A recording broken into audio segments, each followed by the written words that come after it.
तो लाभ के पद के बारे में थोड़ा बता देता हूँ मैं। लाभ का पद क्या होता है? लाभ के पद का तात्पर्य है कोई ऐसा पद जो पद से बाहर हम कुछ चीज़ों को रखते हैं। कौन किन को? जैसे यदि उपराष्ट्रपति का पद है, राष्ट्रपति का पद है या वह मंत्री पद पर है, तो ऐसे में उसे लाभ का पद नहीं माना जाएगा। जैसे वर्तमान के राष्ट्रपति रामनाथ कोविंद जी राष्ट्रपति का चुनाव होने से पहले बिहार के गवर्नर या राज्यपाल थे। यदि वो चाहते तो राज्यपाल के पद पर रहते हुए राष्ट्रपति का चुनाव लड़ सकते थे, क्योंकि वह लाभ का पद के अंतर्गत नहीं आता। और बाकी सारे पद, इनके अलावा जो पद हैं परिभाषा में, वो सारे लाभ के पद कहलाते हैं। जिनके बदले में पारिश्रमिक मिलता हो उन्हें लाभ का पद कहा जाता है। अगला हो गया टॉपिक हमारा राष्ट्रपति का चुनाव। जो राष्ट्रपति महोदय का चुनाव है भारत में, क्योंकि भारत में संसदीय प्रणाली है तो राष्ट्रपति केवल सांकेतिक मुखिया है, जैसे मैं पूर्व में बता चुका हूँ। तो जो राष्ट्रपति का चुनाव है उसकी विशेषता क्या है? एक तो ये है कि ये राष्ट्रपति का चुनाव अप्रत्यक्ष चुनाव प्रणाली के द्वारा आयोजित किया जाता है, यानी कि इनडायरेक्ट इलेक्शन होता है। इनडायरेक्ट का मतलब है कि जैसे कि आम चुनाव जो होते हैं लोकसभा के, उनमें 18 साल से अधिक के सभी मतदाता मतदान में हिस्सा लेते हैं, उसे कहते हैं प्रत्यक्ष या डायरेक्ट इलेक्शन। ऐसा इलेक्शन जिसमें जिन्हें मतदाताओं ने चुना है, यदि वो किसी को चुने, वो इलेक्ट करें, तो उसे कहते हैं इनडायरेक्ट इलेक्शन। तो पहला पॉइंट ये दे रखा है कि राष्ट्रपति का चुनाव जो है अप्रत्यक्ष चुनाव होता है, और इसमें कौन सी विधि अपनाई जाती है, यानी कि कौन सा प्रोसेस अपनाया जाता है। तो इस विधि को कहते हैं आनुपातिक प्रतिनिधित्व प्रणाली। आनुपातिक प्रतिनिधित्व प्रणाली की, तो आनुपातिक प्रतिनिधित्व की एकल संक्रमणीय पद्धति। इसका अर्थ क्या हो गया? इसी को कहते हैं इंग्लिश में proportional representation by single transferable vote. इस विधि का अर्थ ये हो गया कि जो सामान्य विधि है जो भारत के अन्य सभी चुनाव में अपनाई जाती है, उस विधि को कहते हैं जो सबसे आगे वही जीते, फर्स्ट पास द पोस्ट। उसके अंतर्गत जो विजयी प्रत्याशी है वो अन्य उम्मीदवारों से ज़्यादा वोट प्राप्त करने पर विजेता घोषित होगा। लेकिन इस विधि में क्या होगा? इस विधि के अंतर्गत ये होता है कि जो भी विजेता बनेगा उसके लिए शर्त होगी कि वो 50% से ज़्यादा वोट प्राप्त करने पर ही विजेता घोषित होगा। यानी कि इसके अंदर फॉर्मूला क्या होगा? इसके अंदर फॉर्मूला होगा कुल वोट बटे 2 और +1, यानी कि 50% से ज़्यादा वोट प्राप्त करने पर ही वो विजेता घोषित होगा। और इसमें एक वर्ड आ रहा है आनुपातिक प्रतिनिधित्व की एकल संक्रमणीय पद्धति, यानी कि सिंगल ट्रांसफरेबल वोट, जिसको मैं कंटिन्यू करूँ। ये विधि अपनाई जाती है। इस विधि का क्या मतलब हो गया, उसको मैं एक एग्जाम्पल से आपको समझा देता हूँ कि उसका क्या अर्थ होता है।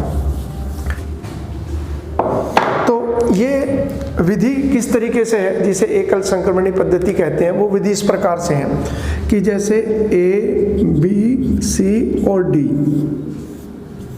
ये 4 जो है उम्मीदवार हैं। यहाँ पर उम्मीदवार या कैंडिडेट जो राष्ट्रपति के चुनाव में खड़े हुए, और ये 2 मतदाता हैं WX। अब ये वोटर हैं, मतदाता क्या करेंगे? मतदाता जो है वरीयता प्रदान करेंगे। जैसे W ने वरीयता दी, इसको इस तरीके से वरीयता दी, यानी कि W ने वरीयता दी कि पहली वोट जो है उसकी पहली प्राथमिकता उसकी A के पक्ष में है, B के, C के, D के, ऐसे क्रम करा। और जो दूसरा मतदाता है X, उसने ये विधि कर दी, यानी कि X मतदाता ने कहा कि मेरी पहली वरीयता जो है D है और आखिरी वरीयता जो है वो होगी मेरी A। तो इस प्रकार से क्या होगा कि जो मतदाता की प्राथमिकता है वो निर्धारित होगी। अब मान लेते हैं कि पहली बार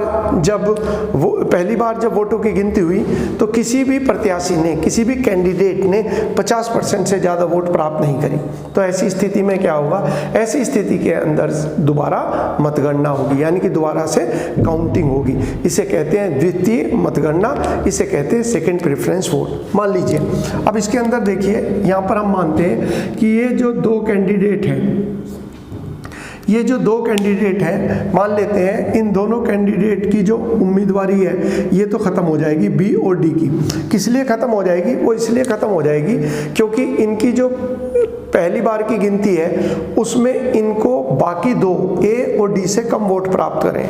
हालांकि ए और डी को भी 50% से ज़्यादा वोट नहीं मिले, लेकिन बाकियों से ज़्यादा मिले हैं, तो ये दो तो मैदान में रहेंगे, ए और डी, और सॉरी ए और सी, और बी और डी जो है मैदान से बाहर हुए।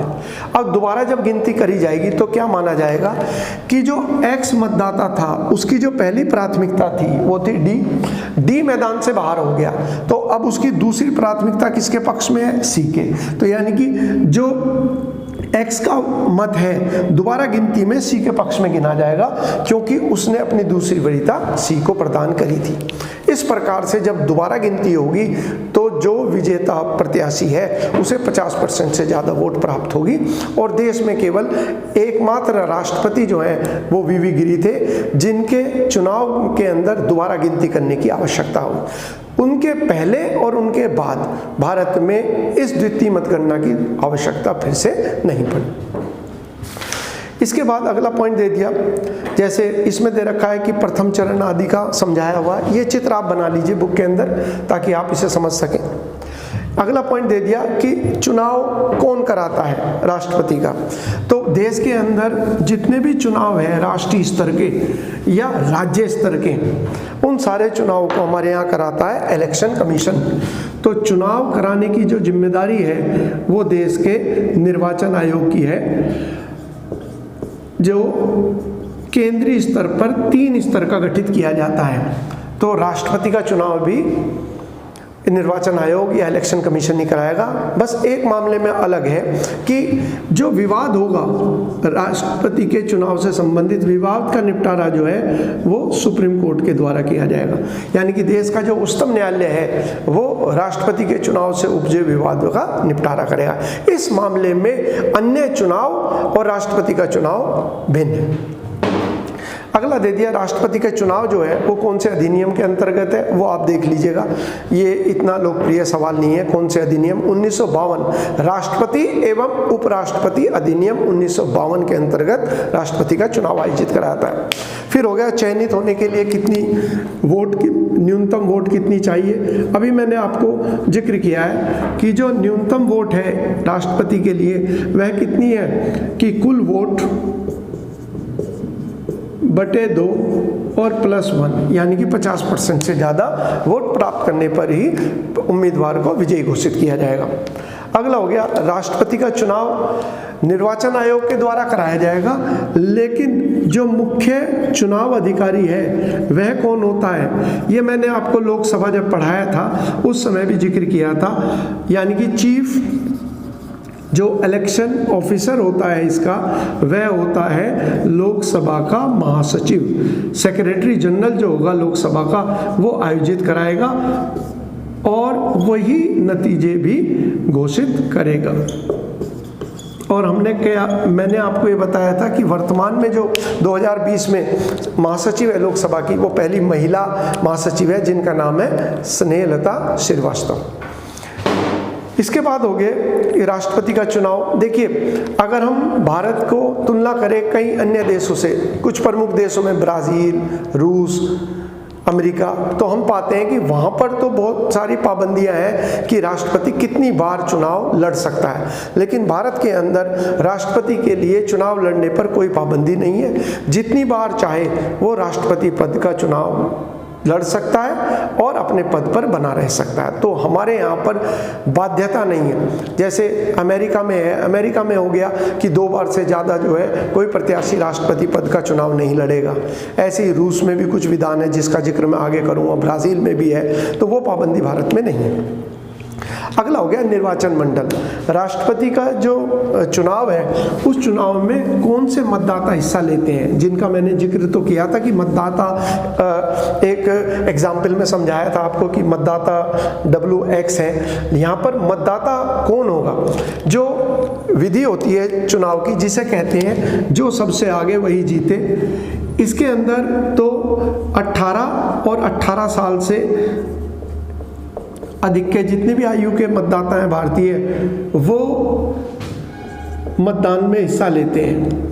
ये विधि जिसे कहते हैं फर्स्ट पास द पोस्ट। लेकिन जो विधि हम पढ़ रहे हैं जिसे कहते हैं आनुपातिक प्रतिनिधित्व की एकल संक्रमणीय पद्धति या समानुपातिक चुनाव प्रणाली, प्रोपोर्शनल रिप्रेजेंटेशन, उसके अंदर जो चुनाव में हिस्सा लेते हैं वह कौन लेते हैं? उसके अंदर लोकसभा, राज्यसभा और विधानसभा, जिसे कहते हैं लेजिस्लेटिव असेंबली, इनके केवल चयनित सदस्य ही हिस्सा लेते हैं। चयनित यानी कि इलेक्टेड मेंबर्स। ये अर्थ ये हो गया कि जैसे लोकसभा के अंदर 2 एंग्लो इंडियन या आंग्ल भारतीय का नॉमिनेशन या मनोनयन करते हैं राष्ट्रपति, वह हिस्सा नहीं लेंगे। अगर लोकसभा की बात करेंगे तो 2 सदस्य ये हिस्सा नहीं लेंगे। राज्यसभा में 12 सदस्यों को राष्ट्रपति मनोनीत करते हैं जो कला, विज्ञान, साहित्य, सहकारिता के क्षेत्र में जिन्होंने विशिष्ट योगदान दिया हो, वो भी हिस्सा नहीं लेंगे। और प्रत्येक राज्य की विधानसभा में एक आंग्ल भारतीय का मनोनयन किया जाता है। तो यहाँ पर भी जम्मू कश्मीर में हालांकि आंग्ल भारतीय का मनोनयन नहीं होता, नॉमिनेशन नहीं होता, वहाँ 2 महिलाओं का मनोनयन होता है। तो ये जो आंग्ल भारतीय है प्रत्येक विधानसभा में जिसको राज्यपाल मनोनीत कर सकता है, वह भी राष्ट्रपति के चुनाव में हिस्सा नहीं लेंगे। तो ये ध्यान रखने योग्य बात है कि यहाँ पर केवल चयनित सदस्य हिस्सा लेंगे, क्योंकि हम क्या पाते हैं कि राज्यसभा या लोकसभा उनकी जो कुल संख्या है, उनकी कुल संख्या में चयनित और मनोनीत यानी कि इलेक्टेड और नॉमिनेटेड दोनों है। तो जो कोई भी मनोनीत या नॉमिनेटेड है उन्हें आप बाहर कर देंगे, वो निर्वाचन मंडल बनाते हैं। इसके अलावा इसमें एक पॉइंट और दे रहा, और इसके अलावा जब हमने कहा विधानसभा, तो विधानसभा में क्या आ गया?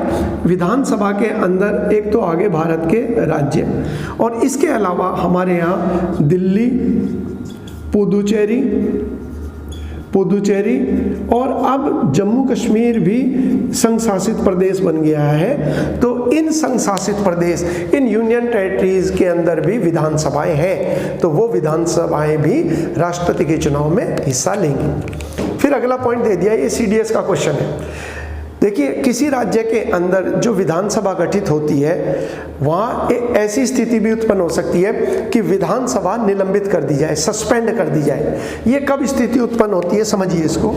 जैसे राज्य है तो हमारे यहाँ प्रत्येक राज्य में विधानसभा का गठन होता है जिसे लेजिस्लेटिव असेंबली कहते हैं, और इनके जो सदस्य होते हैं उन सदस्यों को हिंदी में तो कहते हैं विधायक, इन्हें विधायक कहते हैं, और इंग्लिश में इनको कहते हैं MLA।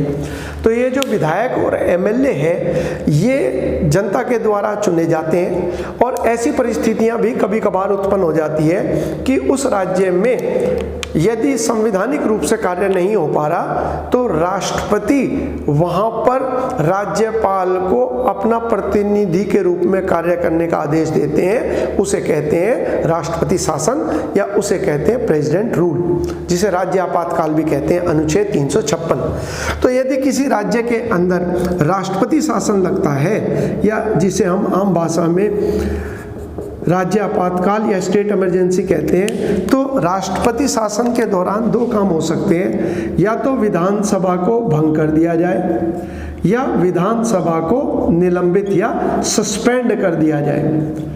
तो यदि भंग हो गई है, जैसे भंग का मतलब डिसॉल्व इंग्लिश में, यदि भंग हो गई है तो फिर तो केवल चुनाव ही एक प्रक्रिया है जिससे नई विधानसभा का गठन होगा। तो ऐसे में ये जो विधायक होंगे जो भंग विधानसभा के सदस्य थे, वो तो राष्ट्रपति के चुनाव में हिस्सा नहीं लेंगे। और ये भी बाध्यता नहीं है संविधान में कि सभी राज्यों की विधानसभा जरूर हिस्सा लेगी। अगर किसी राज्य में विधानसभा भंग हो चुकी है तो भी राष्ट्रपति का चुनाव उनके बगैर आयोजित होगा। यदि किसी राज्य में राष्ट्रपति शासन लगाया गया है और वहां विधानसभा को सस्पेंड या निलंबित किया गया है, तो ऐसे में वह विधायक जो निलंबित विधानसभा के सदस्य हैं वो राष्ट्रपति के चुनाव में हिस्सा लेंगे।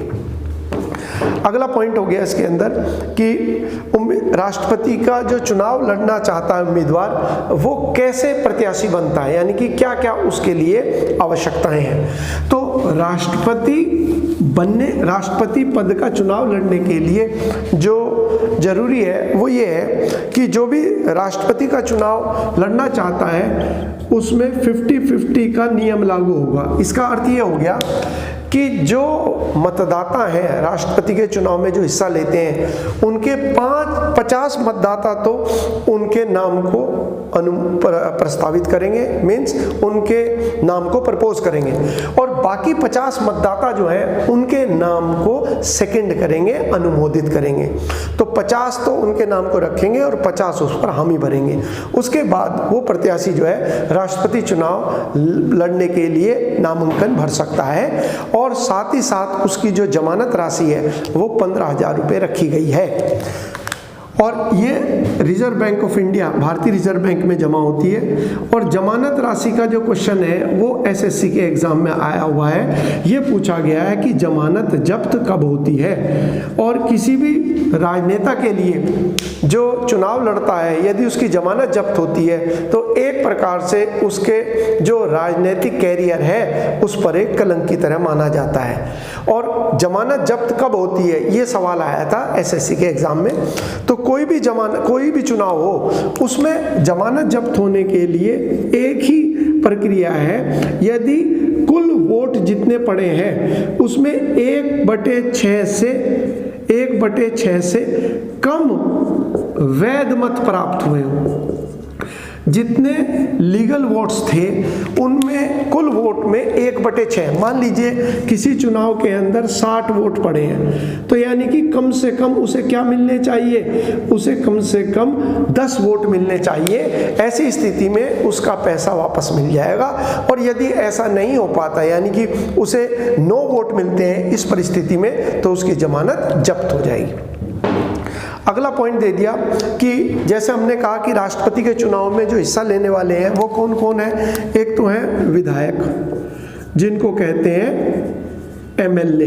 यहाँ ये ध्यान रखने की बात है कि भारत के अंदर जो राज्य है उनके अंदर क्या प्रावधान है। कुछ राज्य भारत में ऐसे हैं जहाँ विधायक 2 द्विसदनीय विधानमंडल भी है। कुछ राज्यों में द्विसदनीय विधानमंडल का मतलब हो गया, एक तो विधानसभा जिसे लेजिस्लेटिव असेंबली, और एक होती है विधान परिषद जिसे कहते हैं लेजिस्लेटिव काउंसिल। तो इसका जो सदस्य होता है जिसे जनता चुनती है उसे एमएलए कहते हैं, और इसका सदस्य जो अप्रत्यक्ष इनडायरेक्टली चुना जाता है उसे एमएलसी कहते हैं। तो ये जो, हालांकि हिंदी में दोनों को विधायक ही कहते हैं, लेकिन राष्ट्रपति के चुनाव में ये हिस्सा नहीं लेंगे, क्योंकि विधान परिषद जो है भारत के सभी राज्यों में स्थापित नहीं की गई है, कुछ राज्यों में है, तो उनको अनुचित लाभ ना मिले इस दृष्टि से केवल विधायकों को ही राष्ट्रपति के चुनाव में हिस्सा लेने का अधिकार है। अब हम ये देखें कि विधायक जो है प्रत्येक राज्य के अंदर जो विधायकों की संख्या है वो भिन्न है।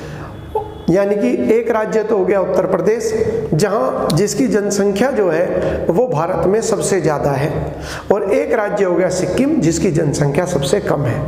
तो भारत के अंदर जो एक एमएलए का मत का मूल्य निकाला जाता है, मत का मूल्य वो निर्भर करता है उस राज्य की जनसंख्या पर। और उसका सूत्र क्या है, उसका सूत्र जो है वो ये है कि उस राज्य की कुल जनसंख्या, उस राज्य की कुल जनसंख्या, और ये जनसंख्या किस आधार पर है, 1971 की जनगणना के आधार पर। मैंने पहले आपको बताया कि 1971 को आधार वर्ष माना गया है भारत के लगभग सभी चुनाव में। उसके पीछे तर्क यही है कि उसके बाद यदि जनसंख्या बढ़ती है तो कहीं कुछ राज्यों को अनुचित लाभ ना मिल जाए। जैसे उत्तर भारत के राज्यों में जनसंख्या लगातार बढ़ रही है, लेकिन हमारे दक्षिण भारतीय जो राज्य हैं वहाँ जनसंख्या उस अनुपात में नहीं बढ़ रही। तो यदि जनसंख्या बढ़ने पर इनाम मिलने लगे तो इससे उससे तो जनसंख्या को बढ़ाने का प्रोत्साहन मिलेगा। उसे निरुत्साहित करने के लिए, उसे डिस्करेज करने के लिए कहा गया 71 की जनगणना को ही आधार माना जाएगा। और इसे डिवाइड कर देते हैं हम किससे, जो कुल सीटें हैं, कुल चयनित सीटें, और इसे मल्टीप्लाई कर देंगे हम 1000 से, 1/1000 से। इस तरीके से प्रत्येक राज्य के अंदर, तो ये हमारा सूत्र हो गया। क्या सूत्र हो गया? उस राज्य की कुल जनसंख्या 1971 की जनगणना है सेंसस के आधार पर, और कुल चयनित सदस्यों की संख्या, और मल्टीप्लाई करेंगे 1/1000 से। इस तरीके से प्रत्येक राज्य के एक विधायक का जो मत का मूल्य है वह निकल के आएगा, और इस आधार पर यूपी के एक एमएलए के मत का मूल्य जो है वो निकल के आता है 208 के बराबर। और जो भारत का सबसे छोटा राज्य है जनसंख्या के आधार पर, उसके एमएलए के मत का मूल्य निकल के आता है मात्र 7। तो यदि आप देखेंगे, तुलना करेंगे, तो आप पाएंगे कि सिक्किम के जो कुल वोट होंगी, वहाँ की कुल जितने विधायकों की मत होंगे, अगर हम उनका योग करें, वहाँ जो संख्या है विधायकों की 32 है। तो यहाँ पर कितना हुआ? 7 दूनी 14, 7 तियों 21 और 22, यानी कि सिक्किम राज्य के जो कुल विधायकों की संख्या है, उस संपूर्ण राज्य की मत का मूल्य जो है वो 224 है। और उत्तर प्रदेश में केवल एक विधायक के मत का मूल्य जो है वो इतने के बराबर है, कितने? 208 के बराबर। इस तरीके से इस मत के मूल्य का संतुलन जो है जिन राज्यों की जनसंख्या ज़्यादा है उनके पक्ष में है। यानी कि उत्तर प्रदेश, जहां पर सबसे ज़्यादा विधान मंडल के सदस्य हैं, सर्वाधिक विधायकों वाली विधानसभा जो है उत्तर प्रदेश है, इसीलिए उत्तर प्रदेश में सबसे ज़्यादा वोट जो है राष्ट्रपति के चुनाव में पड़ेंगी। अब एक एमएलए के मत का मूल्य निकाल दिए, उसके बाद देखें कि एक एमपी के मत का मूल्य कैसे निकालते हैं। तो एमपी के मत का मूल्य निकालते हैं भारतवर्ष के संपूर्ण राज्यों के विधायकों के मत का मूल्य। जैसे हमने कहा कि यूपी में 208 एक विधायक है, तो यूपी के कुल मत का मूल्य जो है कैसे निकालेंगे? कुल विधायकों की संख्या गुणा कर देंगे हम 208 से। इस तरीके से मत का मूल्य यूपी के संपूर्ण राज्य का निकलेगा। इस तरीके से पूरे देश के अलग अलग राज्यों के मत का मूल्य जो निकल कर आता है उसे हम जोड़ दें, और फिर उसके बाद उसे भाग कर दें हम कुल संख्या से, जो चयनित सदस्यों की संख्या है लोकसभा और राज्यसभा की। यानी कि मान लीजिए x लाख, मानते हैं कि x लाख वोट जो है वो कुल भारत के संपूर्ण विधायकों की है, ये लगभग 5.5 लाख बैठती है। और फिर उसे डिवाइड कर दे लोकसभा के चयनित सदस्यों की संख्या जो है 543 प्लस राज्यसभा के चयनित सदस्यों की संख्या वह कितनी है? 233। इस तरीके से एक एमपी के मत का मूल्य निकल के आएगा कितने के बराबर? 708 के बराबर। इस तरीके से प्रत्येक सांसद के एक मत का मूल्य निकाला जाता है। अब सीडीएस के एग्जाम में क्वेश्चन आया कि भारत के संपूर्ण राज्यों के विधायकों के मत का मूल्य और भारत के ये जो सांसद हैं इनके मत का मूल्य क्या लगभग बराबर होता है। तो मैंने यहाँ पर आपको दे रखा है, आप यहाँ देखेंगे पेज नंबर 28 पे, तो सबसे नीचे दे रखा है कि मत का मूल्य कैसे कितना बैठता है। तो यहाँ पर अगर हम देखें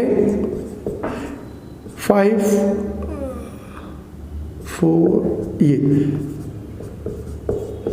तो हमारे यहाँ पर जो कुल विधायक हैं 4000 से ज़्यादा विधायक हैं, तो कुल विधायकों के जो मत का मूल्य है वह कितना निकल के आ रहा? 5,49,474। और जो एमपी हैं जिसमें लोकसभा और राज्यसभा के हैं वो 408। तो कितने मत के मूल्य का अंतर है? केवल 66 मत भारत के विधायकों के अधिक है, यानी कि लगभग बराबर बैठते हैं।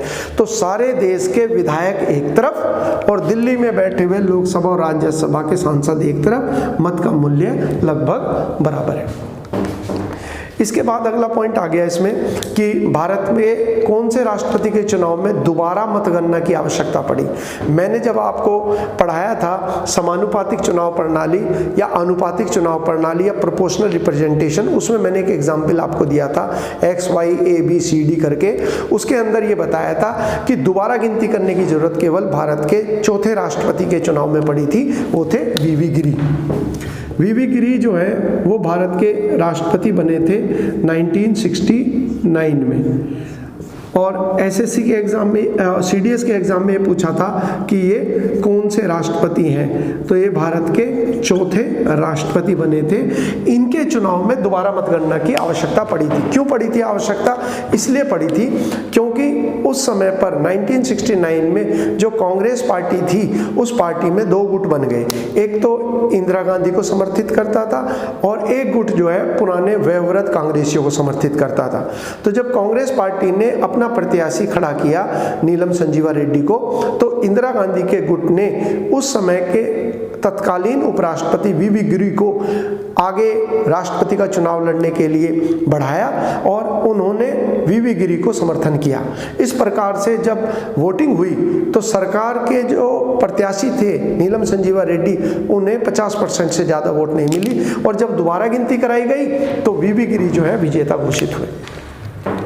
अगला दे दिया कि 14वें राष्ट्रपति जो हुए थे, उन राष्ट्रपति के चुनाव में क्या क्या प्रक्रिया थी। कुछ तथ्यात्मक बिंदु है, जैसे हमारे यहाँ रामनाथ कोविंद जो है वो देश के जो 14वें राष्ट्रपति हैं वह बने। उनके बारे में चुनाव जो था उनका, वो चुनाव तो था उनका 15वां, लेकिन राष्ट्रपति वो 14वें बने, क्योंकि पहले राष्ट्रपति राजेंद्र प्रसाद जो है 2 बार इसके लिए चयनित हुए थे।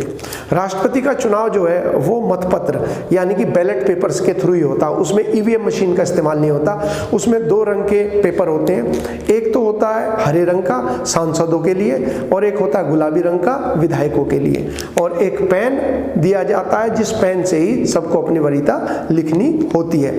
और जैसे आप जानते हो कि राष्ट्रपति चुनाव जीतने के लिए जरूरी है कि 50% से ज़्यादा मत जो है वो अवश्य प्राप्त करें, और राष्ट्रपति रामनाथ कोविंद जी ने 66% वोट प्राप्त करे, ये आपको याद रखना है।